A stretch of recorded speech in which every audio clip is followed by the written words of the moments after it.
Lo tuvieron frente a ellos durante horas. Podían haberlo interrogado más. Podían haberlo trasladado. Podían haber esperado nuevas órdenes. Pero la mañana del 9 de octubre de 1967, en una pequeña escuela de La Higuera, Bolivia, el tiempo se había terminado. Ernesto Che Guevara estaba herido, rodeado, completamente aislado. El hombre cuya imagen recorrería el mundo ya no tenía ejército, ya no tenía refuerzos, ya no tenía un plan de escape. Y aquí aparece la pregunta que casi nadie se hace. ¿Cómo demonios llegó hasta ese salón? Porque nadie pasa de sentarse junto a Fidel Castro en el gobierno revolucionario de Cuba a morir abandonado en una escuela perdida de Bolivia de un día para otro. Algo ocurrió, una decisión, después otra y después otra, hasta que llegó un momento en el que regresar dejó de ser una opción. Lo más inquietante es que ese momento casi nunca aparece en los libros.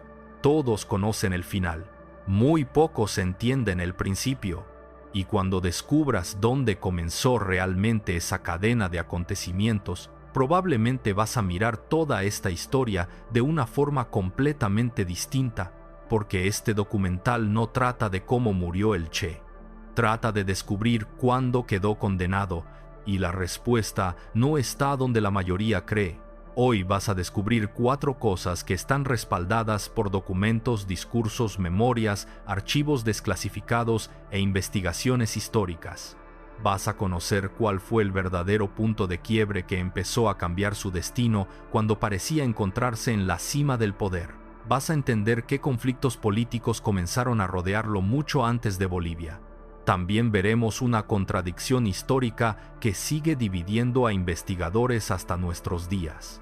Y, cuando lleguemos al final, comprenderás por qué la campaña boliviana no fue necesariamente el origen de su caída, sino la última consecuencia de decisiones tomadas años antes. Te lo voy a ir señalando conforme lleguemos a cada una de ellas, porque si te vas antes del final, te vas a perder el detalle que conecta absolutamente toda esta historia. Durante décadas, la figura del Che ha quedado atrapada entre 2 extremos. Para unos, representa el símbolo máximo de la revolución. Para otros, una de las figuras más controvertidas del siglo XX. Pero ambos relatos suelen tener un problema. Se detienen en la ideología y dejan de lado la secuencia de hechos. Aquí vamos a hacer exactamente lo contrario. No vamos a discutir si Ernesto Guevara tenía razón o estaba equivocado. Vamos a seguir el rastro de las decisiones, lo que está documentado, lo que puede verificarse. Y cuando existan versiones enfrentadas, las veremos como lo hacen los historiadores, diferenciando claramente los hechos comprobados de las interpretaciones posteriores. Porque hay algo que suele pasar desapercibido. Cuando el Che desapareció de la vida pública cubana en 1965, comenzaron a circular todo tipo de rumores. Algunos hablaban de desacuerdos con el liderazgo cubano, otros sostenían que simplemente había partido para impulsar nuevas revoluciones. También aparecieron teorías mucho más extremas, muchas de ellas nunca demostradas. La ausencia de información oficial durante varios meses alimentó toda clase de especulaciones, pero existe una realidad que sí puede rastrearse, y esa realidad empieza mucho antes de su desaparición. Empieza cuando Ernesto Guevara parecía haber alcanzado todo aquello por lo que había luchado. Había sobrevivido a la guerra, había derrotado a un gobierno, ocupaba algunos de los cargos más importantes del nuevo Estado revolucionario. Y, sin embargo, fue precisamente en ese momento cuando comenzó a tomar decisiones que cambiarían su destino para siempre. Lo curioso es que en aquel instante casi nadie fue capaz de verlo, porque muchas veces el punto de no retorno no se parece a una derrota, se parece a una victoria. Y el primer indicio apareció apenas unos meses después del triunfo de la Revolución cubana. El 1 de enero de 1959 Fulgencio Batista abandonó Cuba. Pocas horas después, el régimen que había gobernado la isla durante años colapsó. En cuestión de días, las columnas revolucionarias entraron en distintas ciudades y el 8 de enero, Fidel Castro llegó a La Habana. La revolución había triunfado. Para la mayoría de los hombres que habían combatido en Sierra Maestra, aquel era el final de una guerra. Para Ernesto Guevara, era apenas el comienzo de otra mucho más compleja. Porque ganar una revolución y gobernar un país eran dos cosas completamente distintas. Y muy pronto quedó claro que el Che no pensaba conformarse con un papel secundario. Eso está documentado. Durante los meses siguientes, ocupó responsabilidades cada vez más importantes dentro del nuevo gobierno. Participó en la reorganización del Estado revolucionario, intervino en asuntos económicos, encabezó misiones diplomáticas y con el tiempo sería nombrado presidente del Banco Nacional de Cuba y más tarde ministro de Industrias. Su influencia crecía a una velocidad extraordinaria.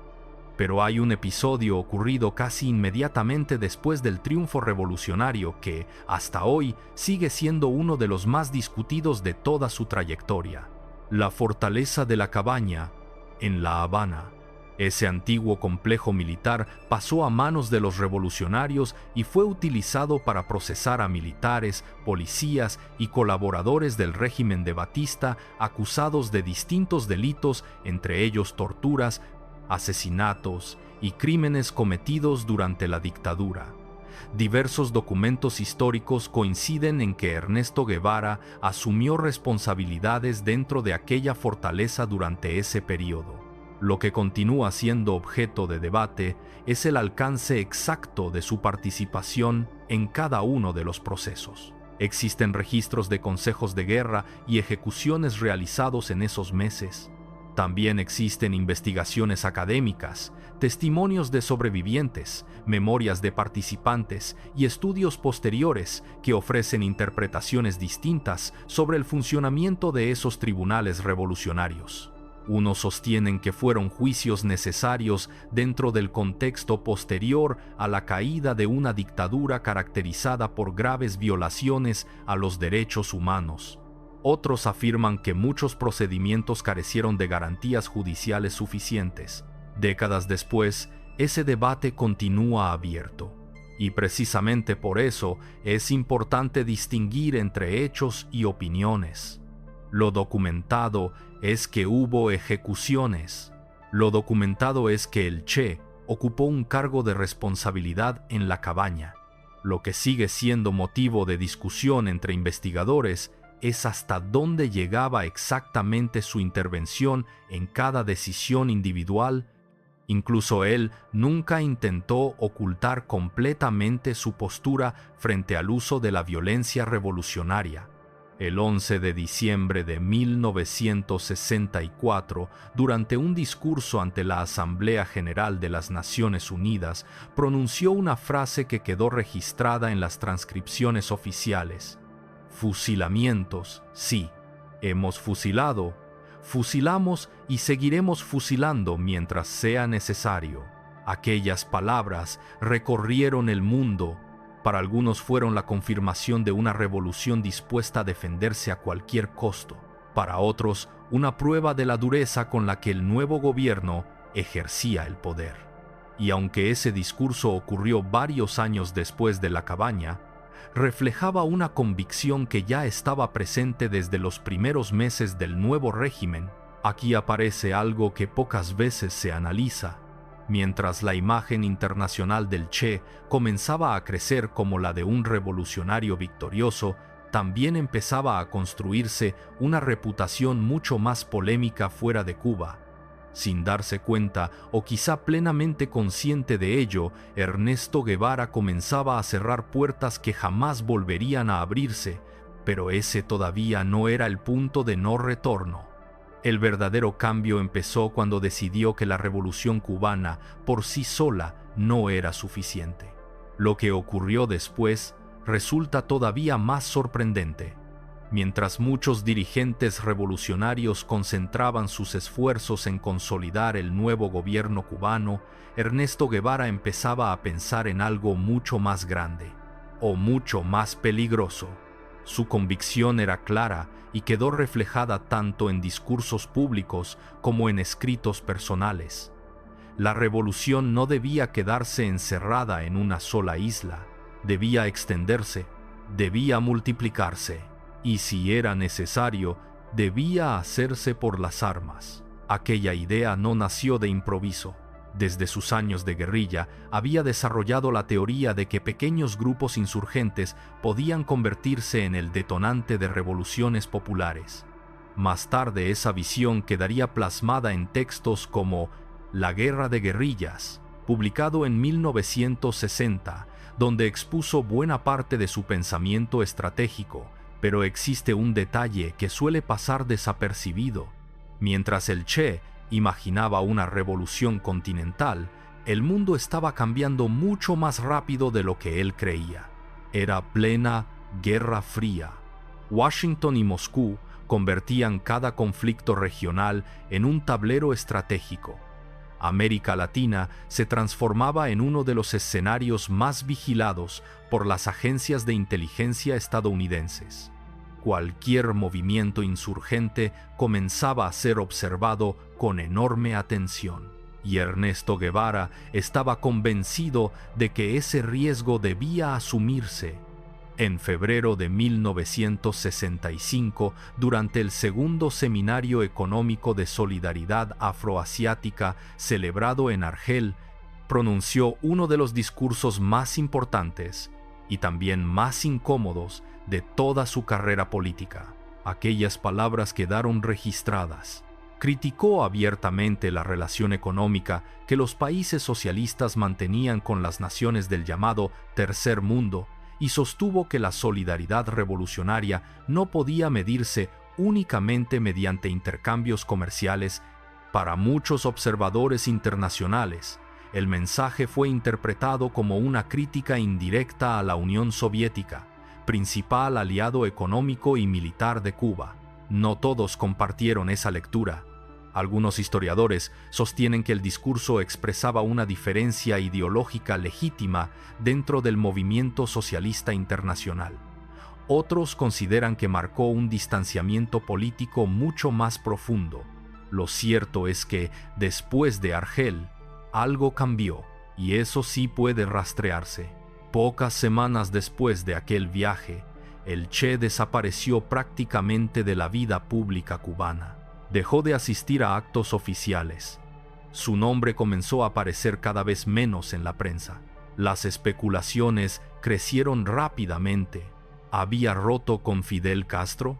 ¿Existía un conflicto interno dentro del gobierno? ¿Había sido enviado en una misión secreta? Durante meses, nadie fuera del círculo más cercano conocía la respuesta completa. Ese silencio fue tan inusual que incluso gobiernos extranjeros comenzaron a elaborar informes intentando explicar su desaparición. La incertidumbre era total, y cuanto menos se sabía, más crecían los rumores. La explicación oficial llegaría varios meses después, cuando Fidel Castro leyó públicamente la carta de despedida que Ernesto Guevara le había entregado con anterioridad. En ella, renunciaba a sus cargos en el gobierno cubano, a la dirección del Partido Unido de la Revolución Socialista y, de manera simbólica, también a la ciudadanía cubana que le había sido concedida años antes. La autenticidad de esa carta nunca ha sido seriamente cuestionada por la historiografía. Lo que sí continúa siendo objeto de análisis son las circunstancias en las que fue escrita y el contexto político que rodeó su publicación, porque una cosa era abandonar voluntariamente los cargos oficiales, y otra muy distinta era desaparecer completamente del escenario internacional. Había algo que todavía no se conocía, algo que permanecía oculto. Mientras el mundo discutía dónde estaba el Che, él ya se encontraba preparando la operación que, sin saberlo, empezaría a cerrar definitivamente todas las puertas de regreso. y esa operación no comenzaría en Bolivia. El destino elegido fue el Congo, no Bolivia, no América Latina, África. Y esa decisión, tomada en 1965, dice mucho más sobre Ernesto Guevara de lo que la mayoría imagina, porque pudo haberse quedado en La Habana, tenía influencia política, reconocimiento internacional y una posición privilegiada dentro del gobierno revolucionario cubano. Desde ahí podía seguir impulsando su proyecto, escribir, negociar y ejercer poder, pero eligió desaparecer. Cambió de identidad. Se afeitó la característica barba que lo había convertido en un rostro reconocido en todo el mundo.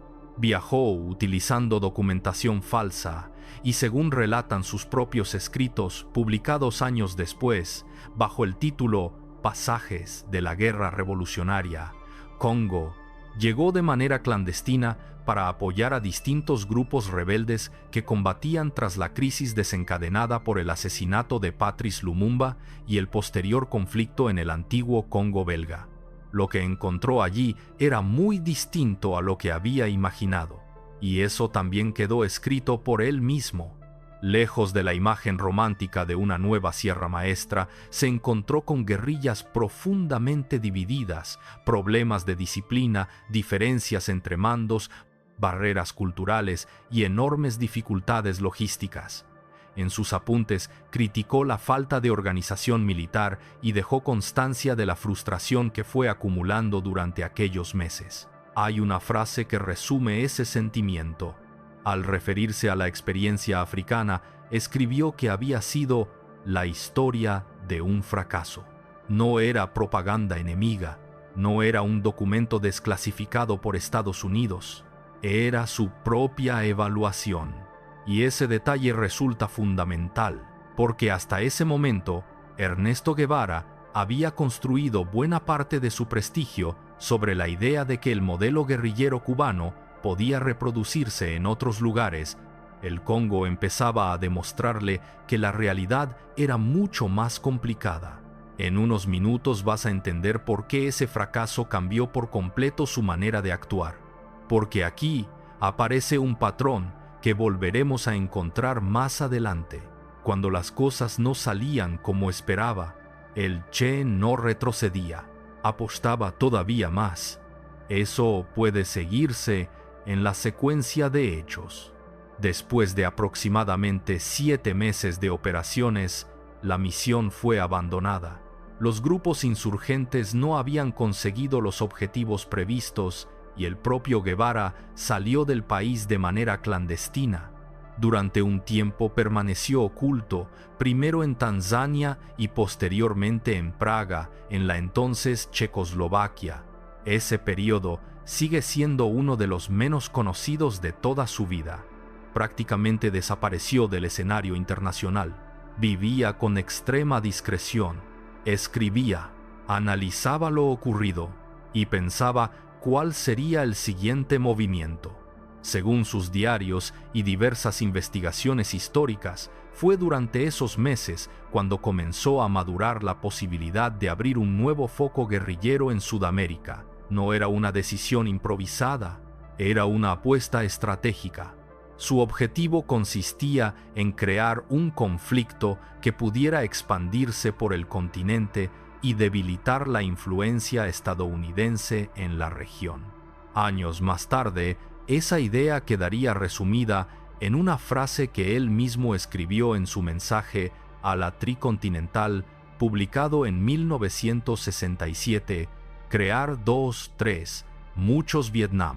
Aquellas palabras revelaban hasta dónde estaba dispuesto a llegar, pero también mostraban algo mucho más peligroso.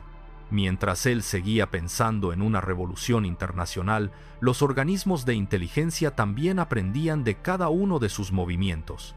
La CIA, distintos servicios de seguridad latinoamericanos y varios gobiernos ya no observaban al Che únicamente como un dirigente cubano. Ahora lo veían como un hombre capaz de aparecer en cualquier parte del mundo para iniciar una insurgencia. Y una vez que alguien adquiere esa reputación, empieza a perder el anonimato para siempre. Sin saberlo, Ernesto Guevara acababa de entrar en una etapa en la que cada paso dejaría un rastro, cada contacto, cada viaje, cada error, y hubo un país donde todos esos errores terminarían acumulándose al mismo tiempo. Ese país era Bolivia. El 3 de noviembre de 1966, un hombre de aspecto irreconocible cruzó discretamente la frontera hacia Bolivia. Llevaba el cabello corto, la barba había desaparecido, usaba gafas, vestía como un empresario uruguayo de mediana edad. En el pasaporte figuraba el nombre de Adolfo Mena González. Muy pocos imaginaron que aquel viajero era uno de los hombres más buscados y fotografiados del planeta. La operación de ingreso había sido cuidadosamente preparada y durante los primeros días funcionó. Se instaló en una zona selvática del departamento de Santa Cruz, cerca del río Ñancahuazú. Allí comenzó a organizar un pequeño grupo guerrillero compuesto por combatientes cubanos, bolivianos y algunos voluntarios extranjeros. Sobre el papel, el plan parecía repetir el modelo cubano: crear un foco insurgente, resistir, ganar, apoyo campesino, expandirse lentamente. Pero casi desde el principio aparecieron señales de que algo no estaba saliendo como se esperaba. Y esas señales quedaron registradas por el propio Che en su Diario de Bolivia, documento cuya autenticidad ha sido ampliamente aceptada por los historiadores y que fue publicado después de su muerte. Lo primero fue el terreno. La geografía resultó mucho más hostil de lo previsto. Las montañas, los ríos y la vegetación hacían extremadamente difícil el desplazamiento. Lo segundo fue la población local. Una de las hipótesis centrales de la estrategia guerrillera sostenía que los campesinos terminarían apoyando al movimiento. Eso no ocurrió en la magnitud esperada. Diversas investigaciones históricas atribuyen esa falta de apoyo a múltiples factores: diferencias culturales, temor a las represalias del ejército, escasa identificación con los objetivos del grupo e incluso barreras de idioma en algunas comunidades. No existe una única explicación, pero el resultado sí está documentado. El aislamiento empezó a crecer, y cuando una guerrilla pierde contacto con la población, empieza a quedarse ciega. Hay un detalle que suele pasar inadvertido. Mientras el Che intentaba establecer una base revolucionaria, el gobierno boliviano también comenzaba a comprender que no enfrentaba una insurgencia cualquiera. Los primeros enfrentamientos armados ocurridos entre marzo y abril de 1967 alertaron a las autoridades. Las noticias llegaron rápidamente a Washington. Documentos desclasificados años después muestran que el gobierno estadounidense siguió con enorme interés la evolución del conflicto. La CIA incrementó el intercambio de información con las autoridades bolivianas y Estados Unidos envió instructores militares para colaborar en el entrenamiento de unidades especiales del ejército boliviano. Entre ellas, destacó el futuro segundo batallón de Rangers, formado con apoyo estadounidense. Aquí conviene hacer una precisión importante. Existen numerosas publicaciones, libros y testimonios sobre el papel concreto desempeñado por la CIA durante la campaña boliviana. Algunos atribuyen a la agencia una participación mucho más amplia en la planificación de las operaciones. Otros sostienen que su función fue principalmente de inteligencia y asesoramiento. Lo que sí está documentado es la presencia de personal estadounidense en tareas de apoyo y el intercambio de información con las fuerzas bolivianas. Mientras tanto, dentro de la propia guerrilla empezaban a aparecer problemas que no podían resolverse con ideología. Escaseaban los medicamentos, las comunicaciones eran cada vez más difíciles, las provisiones disminuían, y Ernesto Guevara volvía a enfrentarse a un viejo enemigo, el asma. Los ataques respiratorios comenzaron a intensificarse en plena selva. Él mismo dejó constancia de ello en varias entradas de su diario. Cada marcha se hacía más pesada, cada combate exigía un esfuerzo mayor, pero había algo todavía más preocupante. Sin que el grupo lo supiera, el ejército empezaba a cerrar lentamente un cerco que se volvería casi imposible de romper, y el primer golpe serio estaba a punto de caer desde el lugar donde menos lo esperaban. El primer golpe no vino de una gran batalla, vino de algo mucho más peligroso: la información. Poco a poco, el ejército boliviano empezó a conocer detalles que meses antes ignoraba. La existencia del campamento en Ñancahuazú dejó de ser un secreto. Algunos enfrentamientos permitieron capturar documentos y equipo. También comenzaron los interrogatorios a personas relacionadas con la zona y a integrantes del movimiento que, por distintas circunstancias, terminaron bajo control de las autoridades. Cada pequeño dato parecía insignificante, pero juntos empezaban a formar un mapa, y cuando un ejército consigue construir el mapa de una guerrilla, la ventaja cambia de manos. Uno de los episodios más delicados ocurrió en abril de 1967, cuando el intelectual francés Régis Debray y el artista argentino Ciro Bustos fueron detenidos por las autoridades bolivianas. Ambos habían estado en contacto con el grupo guerrillero. Lo que ocurrió después sigue siendo motivo de debate. Las autoridades bolivianas sostuvieron que los interrogatorios proporcionaron información útil para localizar y comprender la estructura del movimiento insurgente. Sin embargo, tanto Debray como Bustos ofrecieron posteriormente versiones diferentes sobre el alcance real de sus declaraciones. Durante décadas, distintos investigadores han discutido cuánto influyeron realmente esos testimonios en el desenlace de la campaña. No existe un consenso absoluto, y es importante decirlo. Lo que sí puede afirmarse es que, a partir de esos meses, la presión militar aumentó de forma evidente. Cada desplazamiento del grupo era más complicado, cada ruta parecía vigilada. Cada contacto implicaba un riesgo. El margen para cometer errores prácticamente había desaparecido. Pero el problema no terminaba ahí. Había otro enemigo que avanzaba en silencio: el desgaste. El Diario de Bolivia permite seguir casi día por día cómo se deterioraba la situación. Las anotaciones muestran dificultades constantes para conseguir alimentos, problemas para mantener la cohesión del grupo, largas caminatas por terrenos extremadamente difíciles y una preocupación creciente por la salud de varios combatientes. Entre ellos, el propio Che. Las crisis de asma se repetían con frecuencia. En varias entradas describe la falta de medicamentos y las limitaciones físicas que comenzaban a afectarlo. Para un hombre acostumbrado a encabezar marchas de varios kilómetros, depender de una respiración cada vez más frágil representaba una desventaja enorme.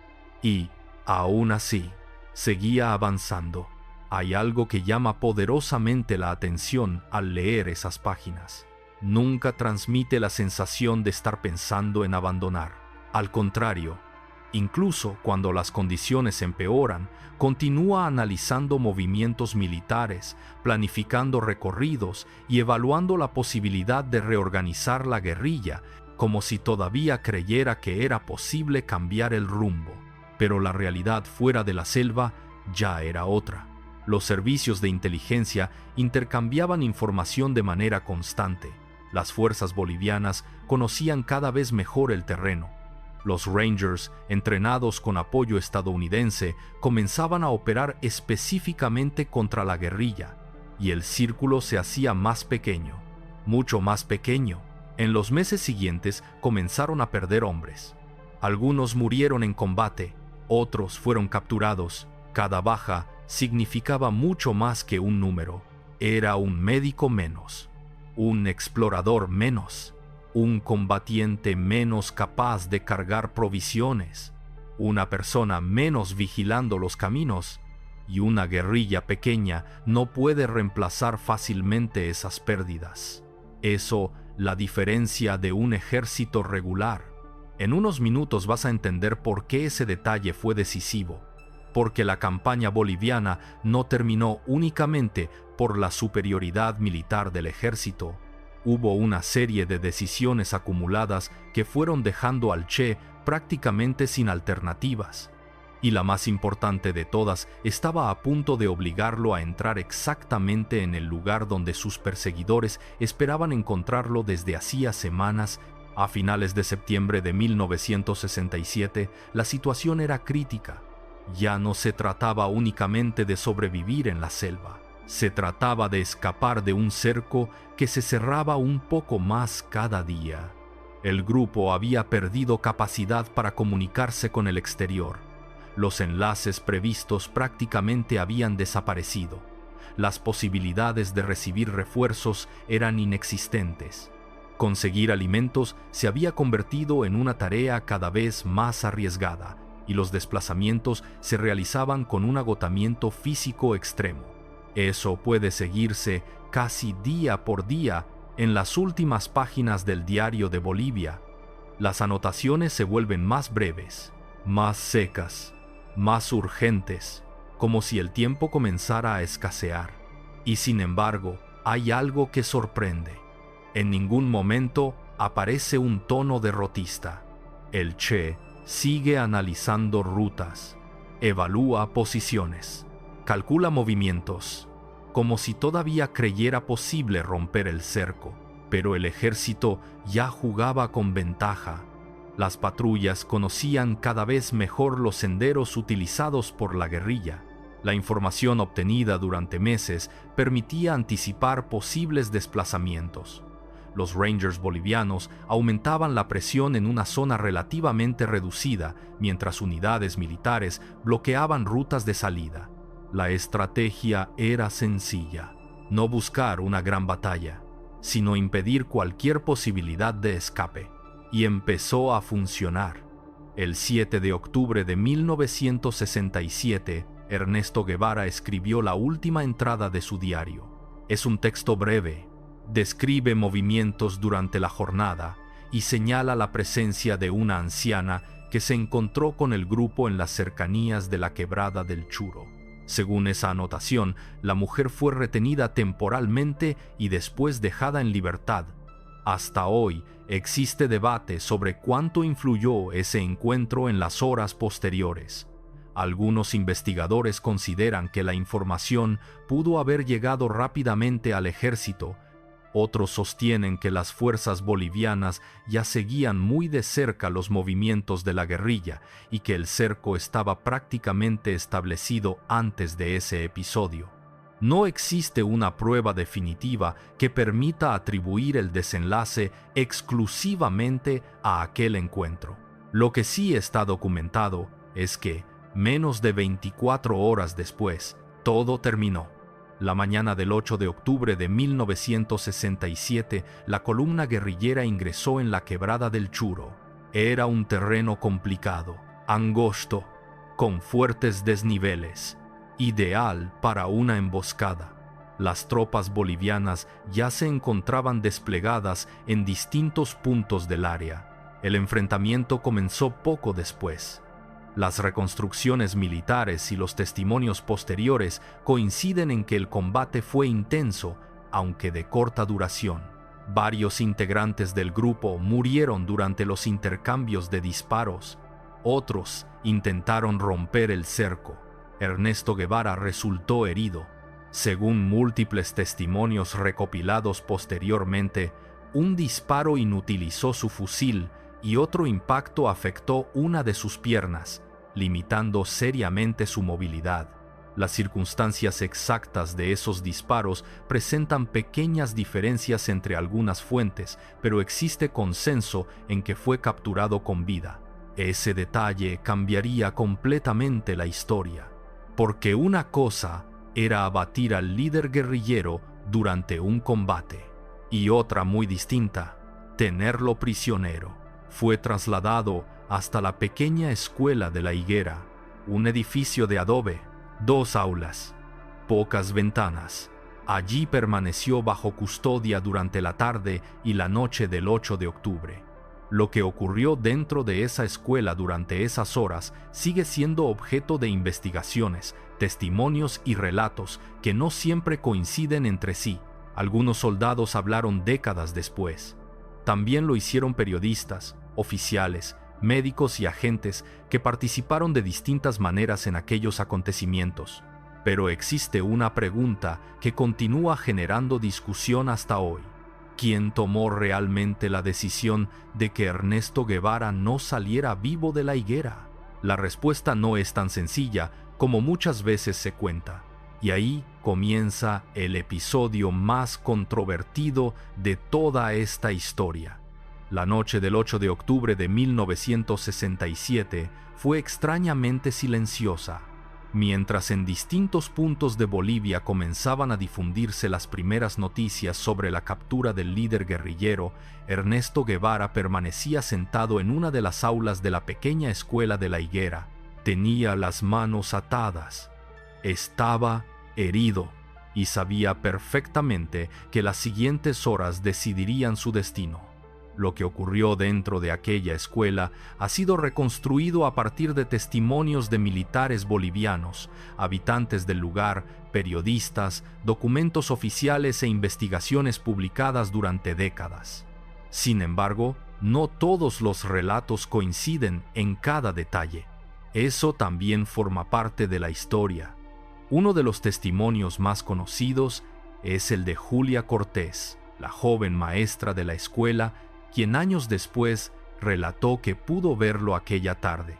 En diversas entrevistas recordó la impresión que le causó encontrarlo herido y cubierto de suciedad, pero también señaló que mantenía una actitud serena. Su testimonio se convirtió en una de las pocas descripciones civiles de esas últimas horas. Mientras tanto, oficiales del ejército llegaban y salían del lugar. También comenzaron a presentarse representantes de organismos de inteligencia. Entre ellos se encontraba Félix Rodríguez, agente cubano anticastrista que colaboraba con la CIA durante la operación en Bolivia. Aquí conviene hacer una precisión importante. La participación exacta de la CIA en la decisión final ha sido objeto de numerosos libros y debates. Existen documentos desclasificados, investigaciones periodísticas y testimonios de protagonistas que permiten reconstruir parte de lo ocurrido. La mayoría coincide en que la agencia seguía muy de cerca la operación y que Félix Rodríguez estuvo presente durante las horas previas a la muerte del Che. Sin embargo, no existe evidencia documental definitiva que demuestre que la orden de ejecutarlo proviniera directamente de la CIA. Las versiones más sólidas apuntan a que la decisión fue adoptada por el alto mando boliviano y comunicada desde La Paz. Ese matiz suele perderse cuando la historia se simplifica, pero resulta fundamental, porque una cosa es participar en una operación de inteligencia y otra muy distinta, ordenar una ejecución. Las horas siguieron pasando. Según distintos testimonios, Ernesto Guevara conversó con algunos de los soldados que lo custodiaban. También habló con Félix Rodríguez. Parte de esas conversaciones fueron reconstruidas posteriormente por los propios participantes, aunque no todas coinciden palabra por palabra. Por eso es importante separar las frases cuya autenticidad puede rastrearse de aquellas que se han convertido en leyendas. Una de las más famosas atribuidas al Che es: «Sé que vienes a matarme, dispara, que vas a matar a un hombre». Esa frase aparece principalmente en el relato posterior del sargento Mario Terán, difundido años después a través de diversas publicaciones y reconstrucciones históricas.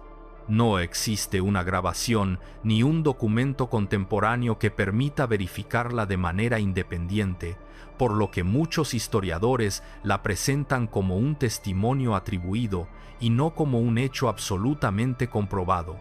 Y esa diferencia importa, porque alrededor de las últimas horas del Che comenzaron a construirse muchos relatos que mezclaban hechos documentados con elementos difíciles de verificar.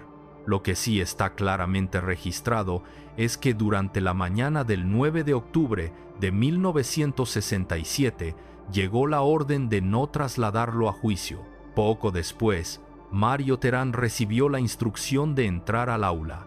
Según su propio testimonio, años más tarde reconocería que dudó antes de hacerlo. Aseguró incluso que necesitó unos minutos para reunir valor. Nadie puede saber con absoluta certeza qué pasó por la mente de ambos hombres en esos instantes.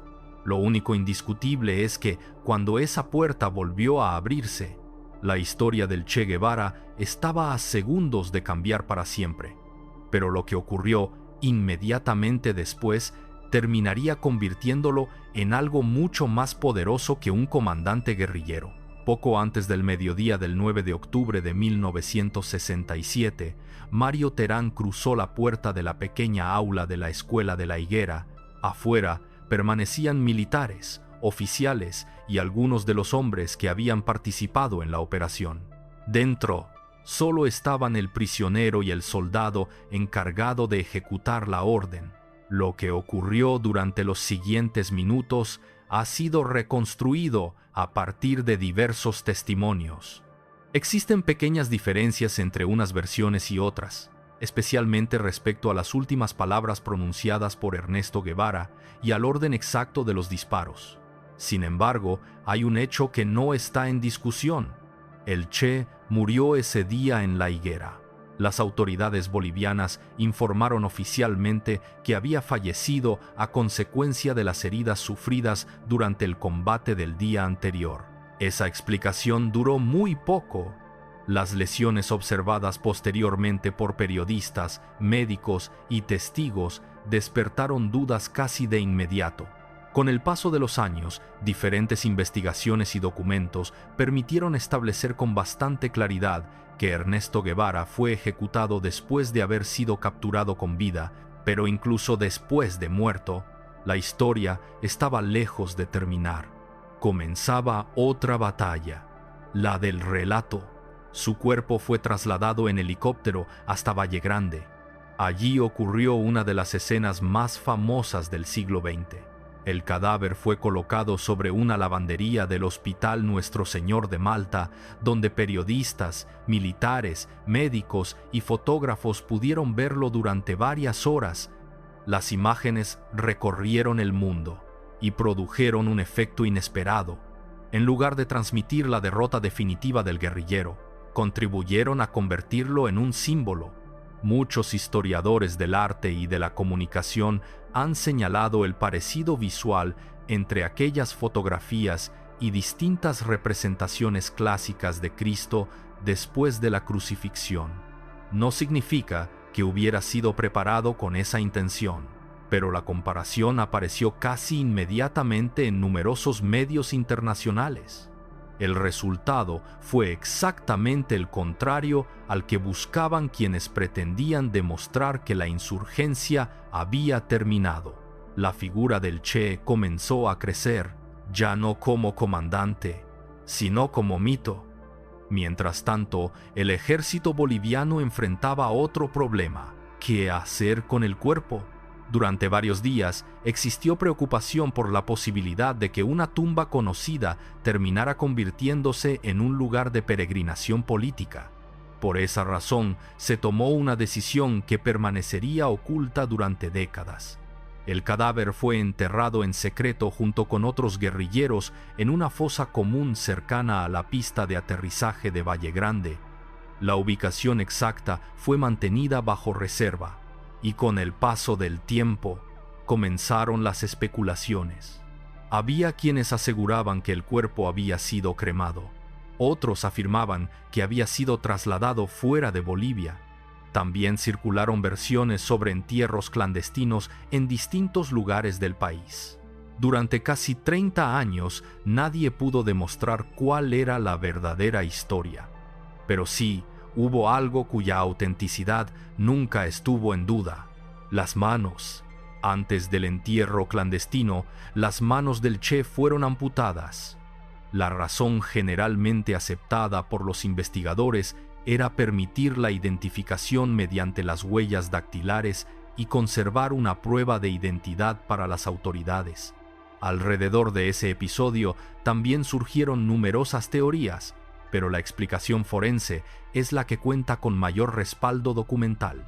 Mientras el cuerpo desaparecía, su rostro hacía exactamente lo contrario. Se multiplicaba. Las fotografías comenzaron a reproducirse por todo el mundo, y, pocos meses después, una imagen tomada años antes en La Habana por el fotógrafo Alberto Korda empezaría a convertirse en uno de los retratos más famosos de toda la historia contemporánea. Paradójicamente, el hombre que había perdido la guerra en Bolivia acababa de ganar algo que ningún ejército podía destruir: la inmortalidad simbólica. Pero todavía quedaba un último misterio por resolver, porque durante casi 30 años nadie supo dónde descansaban realmente sus restos, y cuando finalmente aparecieron, la historia volvió a cambiar una vez más. Durante casi 3 décadas, el lugar donde había sido enterrado Ernesto Guevara permaneció envuelto en incertidumbre. En Bolivia circulaban rumores. En Cuba existían hipótesis. Los investigadores seguían distintas pistas, pero ninguna lograba resolver definitivamente el misterio, hasta que ocurrió algo inesperado.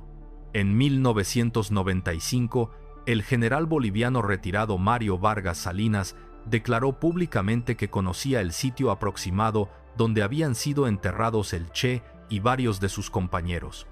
Aquellas declaraciones impulsaron nuevas investigaciones y llevaron a la conformación de equipos internacionales de búsqueda integrados por especialistas bolivianos, cubanos y argentinos. 2 años después, en junio de 1997, comenzaron las excavaciones cerca de la antigua pista de aterrizaje de Valle Grande. Pocos días más tarde, apareció una fosa común. En ella se localizaron varios esqueletos. Uno de ellos presentaba una característica que llamó inmediatamente la atención: no tenía manos. A partir de ese momento comenzaron los trabajos de identificación mediante estudios antropológicos, registros odontológicos y comparación con documentación histórica. Las autoridades cubanas anunciaron que los restos correspondían a Ernesto Guevara, conclusión respaldada por el equipo forense que participó en la investigación. Algunos investigadores han cuestionado determinados aspectos del proceso de identificación, pero la conclusión oficial continúa siendo que los restos encontrados en Valle Grande pertenecían al Che. Ese mismo año fueron trasladados a Cuba. El 17 de octubre de 1997 recibieron sepultura definitiva en el mausoleo del Che en Santa Clara, ciudad estrechamente vinculada con una de las victorias militares más importantes de la Revolución cubana. Parecía el final de la historia, pero, en realidad, era el comienzo de otra completamente distinta, porque la muerte del Che no terminó con su influencia, la multiplicó. Décadas después, su rostro continúa apareciendo en murales, libros, documentales, marchas políticas, camisetas, universidades, museos y protestas alrededor del mundo. La famosa fotografía tomada por Alberto Korda en 1960, conocida como Guerrillero Heroico, se convirtió en una de las imágenes más reproducidas de la historia contemporánea, y ahí aparece una de las mayores paradojas. El hombre que dedicó buena parte de su vida a combatir el capitalismo terminó convertido, con el paso del tiempo, en uno de los rostros más comercializados del planeta. Su imagen aparece en productos vendidos en prácticamente todos los continentes, muchas veces desvinculada por completo del contexto histórico que la originó, pero la verdadera discusión nunca ha sido esa. La verdadera discusión sigue siendo quién fue realmente Ernesto Guevara. Para unos, fue un médico argentino que abandonó una vida cómoda para luchar contra lo que consideraba injusticias sociales y convertirse en una figura central de la Revolución cubana.